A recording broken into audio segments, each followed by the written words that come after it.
Welcome, Bird Gang. I'm Desmond Patterson, and this is the pregame flight plan. Uh, I want to thank you guys for joining me on another Sunday. Um,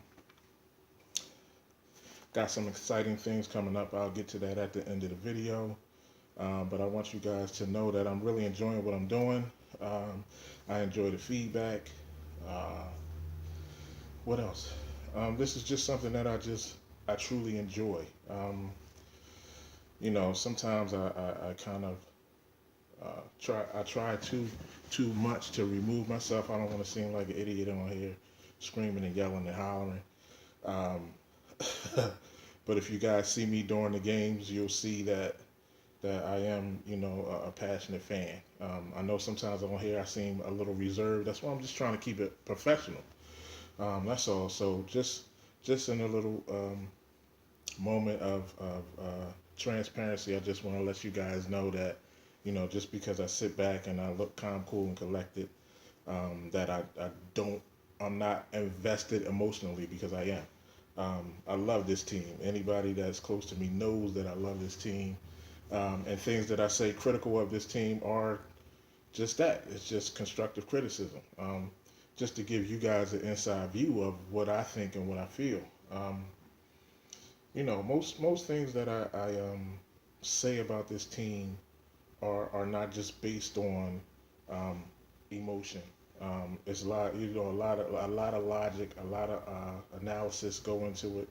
I think about this stuff all week long before I get on here. So just know that. I just wanted to reveal a little bit to you. But once again, thank you for joining me on the pregame flight plan. This week we got the Bengals. We going to Cincinnati, Ohio, to face the 3-7-1 Bengals, a team that is doing a whole lot worse than our Philadelphia Eagles, a team that had true playoff aspirations. This is a team that's been there for the last 5 or 6 years in a row. They won't make it this year, and they've suffered some key injuries offensively. Uh, One of the top wide receivers in the NFL, AJ Green, will not be playing in this game. It's a shame because I look forward to seeing this kid. He's a tremendous athlete, big kid, great hands. I don't I just I like good football. So with the chance of him come with the chance of him torching us this week, a very real possibility. I still wanted to see him play. I still wanted to see how this team responded against a top flight wide receiver going forward, because that's what we're looking for, the future going forward. Um, this season is pretty much a wash, but like I said, coming in to this season, if you were to look at the schedule and see the team now, most of the things that I say, I want you guys to understand. Most of the things that I say are um, if the team stays completely healthy. That's the one caveat with sports. If the team stays completely healthy. So if this Cincinnati Bengals team had stayed completely healthy and played to their potential, this was a team that was looking to challenge in the AFC. So there was not a W next to this game coming into the season. Um, I don't mean this to kind of downplay the matchup, because it's still going to be a really good matchup. I believe Andy Dalton is one of the he's a top 10 quarterback in this league. Um, this offensive line, because they're in such a small market, they don't get a lot of notoriety. They don't get a lot of media coverage. But this is one of the teams in the NFL that I like. Uh, if I was to say I had a team in the AFC, it would be the Bengals. You know, some people be like, "What?" But that's one of the teams that I gravitated to. I'm a big Madden fan, so when I play with my brother, since we both Eagles fans, I usually let him take the Eagles. It's my little brother, so I love him. I let him get his way sometime. Um, I let him have the Eagles, and I'll take the Bengals. So this is a game, like I said, that I look forward to watching anyway. Um, but AJ Green's not playing their dynamic rookie. Excuse me, that dynamic running back. Giovanni Bernard is not playing in this game. They lost him to a torn ACL this year. So this is not the team that I expected to see, but they still have some weapons. Make no mistake about it. Andy Dalton is, like I said, a top 10 quarterback. He's not the ilk of Aaron Rodgers, but he's more Joe Flacco, Drew Brees, in there. He don't put up numbers like Drew Brees, but he's on that second tier. Um, 2 years ago, I wouldn't have said that about Drew Brees, but he's getting older. The team they shredded his team up. So he's not putting up the numbers like he usually. You want to talk about a quarterback putting up 5,000 yards per season? That's Drew Brees. Nobody's had more than him. So at this point in his career, Andy Dalton is kind of on his level, but not 2 years ago. Um, but they have some wide receivers out here. They still got Tyler Boyd, a young wide receiver who I like. He's starting to come on. He's one of the reasons why um, they let go Marvin Jones, who signed with Detroit, and they let go Mohamed Sanu, who signed with the Panthers. They felt they had some wide receivers that could fill the void. You still got Brandon LaFell, and he's the type of wide receiver who scares me. He's not a household name, but he's one of those guys that's a great route runner. He could turn a bad throw into a great catch. Um, so we're still going to have our hands full. Make no mistake about it. This is not going to be a walk. No game for this team is a walk at this point in the season. Um, Defensively, um, Cincinnati presents some problems. They have two ends, Michael Johnson and Carlos Dunlap. Carlos Dunlap is a player who I kind of wish the Eagles had a guy like that. Both of these dudes are 6'6" or taller. They're real long, lean, fast tight ends. Excuse me, defensive ends. Left and right, Carlos plays the left side, so he'll be going up against Allen Barbary. That's a matchup that's going to be we're going to have to pay close attention to because Carlos Dunlap can make life miserable for Carson Wentz today. Like I said, he's 6'6", long wingspan, and even if he doesn't get to the quarterback, if he puts his arms up, he can block out a lot of space. Um, Even if Allen Barbary has a good pass set and punches him out and keeps him wide, he's got a long wingspan to reach and grab Carson Wentz, knocking the ball free. Same thing with Michael Johnson. He's even taller. He's 6'7". So these guys are a potential problem if Jason Peters and Allen Barbary are not on their game.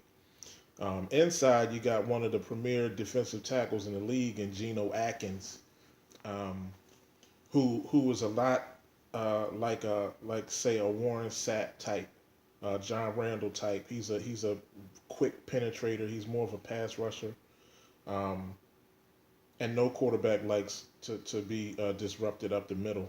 So we're gonna have to get that guy blocked. Um, and one of the things that causes me a little bit of concern today is Pico, their other defensive tackle. He's another big guy, 6'3", 325 pounds, and we all know the struggles of number 62 when there's a big guy on top of his head. The good news is we're getting Brandon Brooks back at right guard today, so he'll be able to help out Jason Kelsey. Um, and, but that's going to leave somebody one-on-one with Geno Atkins. And like I said, he's a problem. So um, that bears watching. Um, Now on to our birds, man. Last week was a little bit of the game was kind of a revealer to me. Coming into the season, the first three games we went 3-0, and I'm not going to say that it was the complete factor why, but we were running the ball a whole lot more. Now, granted, Ryan Matthews left the game in the first quarter last week, but Wendell Smallwood was running the ball hard, running the ball well. This kid, every time he gets on the field and gets an opportunity, he produces. Listen, if a defensive tackle blows up the play in the backfield, that's not his fault because he can't block and run. But when he's presented with gaps, he finds them, he hits the hole, he hits it fast, and he gains positive yards. That's what you ask your running back to do. And he's done that tremendously well. At that point where it was a 14-10 ball game, we came out at halftime. We got the ball. We were driving the ball, and he had 3 carries for 22 yards, which means by himself he picked up 2 first downs.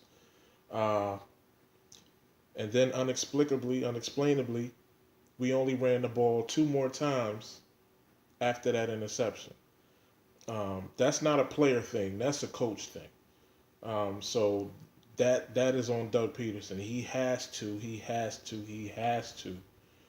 stay true to the run game. Um, this is not a team. We if you look at this team, we have not quick strike anybody all year. We have not scored on a long touchdown run all year on a designed play. Okay, there is the one play where Carson rolled out and Sproles turned it up the sideline and he hit him for 71 yards. That was not a design play. Okay, that was an ad lib. That was playground football. They made a play. They connected. All fine and well. Those plays count also. But what I'm saying is we have not had a one play drive or a 2 play drive all season. Um, it's well, no, we did, but it was against Cleveland, so I kind of discount that. That doesn't count to me.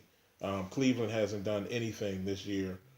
Um, they'll be picking again at the top of the draft, and they also have our first round pick. So bad teams just stay bad for a reason. You know, I wonder how they feel about Carson Wentz now. They really literally came out of their mouth and said that he's not a franchise quarterback before the draft, and that's why they was willing to give up that pick, even though they haven't had a franchise quarterback since Bernie Kosar. I mean, come on, they stay bad because they are bad. They run bad. It's just a bad organization. On the other hand, I like the way our organization is going. I like the direction that they're taking. Um, some things, like I said last week, won't be fixed in season. It's just impossible to fix it in season. But what I'm looking for is the attitude of this team when they hit the field today. These last 4 weeks, this last quarter of this season has to. Um, it will tell you a lot about each and every individual player on this team. Whether they continue to work hard, whether they continue to play hard, the effort has to be there. They need to concentrate. If you look at the losses outside of the Washington game, which even though the score indicated we were close, I feel, me personally, we were never in that game. We had a score on a pick six by Malcolm Jenkins. We had a kick return by Wendell Smallwood. Um, but Washington controlled the line of scrimmage on both sides of the ball, and we weren't able to do anything. Now, granted, that was the first game that Lane Johnson was suspended, so we had the rookie Vitae starting at right tackle, and Kerrigan just had a field day. Um, so that game was kind of it was kind of one of those games where you go, well, that was bound to happen. Speaking of Lane Johnson, this is the 8th week that he's suspended, so he's got 2 more games. Um, I have mixed feelings on whether or not he should be put back on the field for the last 2 games of the season. The one thing that you don't want to have is him go down with a major injury that's going to cause him not to be ready for the start of training camp. He hasn't. He At that point he won't be. He's not even allowed to practice with the team. He's nowhere near the facility. Okay, so the first time he's going to be allowed to be at the facility is week 15. Um, he's not going to be able to jump back into it, and you put him out on the field. That's when players get hurt. He hasn't been contacted in 2 months. Um, he hasn't pass set. He hasn't had his body bent at an awkward angle. These type of things you want to watch out for. So going forward, I would not put him back on the field. That's just my opinion. But I don't run the team. But history shows that players who miss a lot of time and then come back in the season usually tend to get re-injured. So, I mean, you can go back and look. Jerry Rice, the one that sticks out is Jerry Rice because he came back from a ACL injury and he played in the playoffs, and I believe he broke his kneecap. Um, it was on a touchdown. They end up winning, but he was injured again. So, um, my point is, it's not worth it. He's a very important cog in this offensive line going forward. We don't know what the status is going to be of Jason Peters. He'll be 35 next season. You don't know whether or not he's going to play at that level. The plan is and always has been to flip Lane Johnson to the left side when Jason Peterson hangs up the cleats.